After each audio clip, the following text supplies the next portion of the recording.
সকলকে জানাই রাখি পূর্ণিমার প্রীতি ও শুভেচ্ছা। সকলের রাখি পূর্ণিমা অনেক অনেক ভালো কাটুক। তো এই যে ধরনের রাখিটা আমাকে বানাতে দেখছো উল দিয়ে, সেটা কিন্তু আমি আমার দিদির কাছ থেকে শিখেছিলাম। যখন স্কুলে পড়তাম তখন রাখি তো কিনতামই, তবে কিছু কিছু রাখি নিজেও বানাতাম আমি।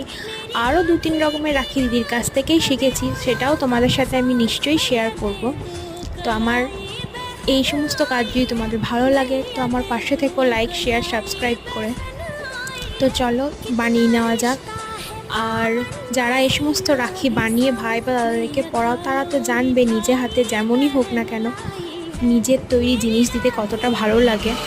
আমার এখানে একটা ভুল হয়েছিল, সেটা হচ্ছে আমি এখানে সাদা সুতো দিয়ে সেলাই করে ফেলেছিলাম। এটা কমলা হলে সুতোটা আর বোঝা যেত না। তো করতে করতেই তো মানুষ ভুল বুঝতে পারে। তো কেমন লাগছে আমাকে অবশ্যই জানিও, আর ভালো লাগলে অবশ্যই আমার পাশে থেকো। টাটা।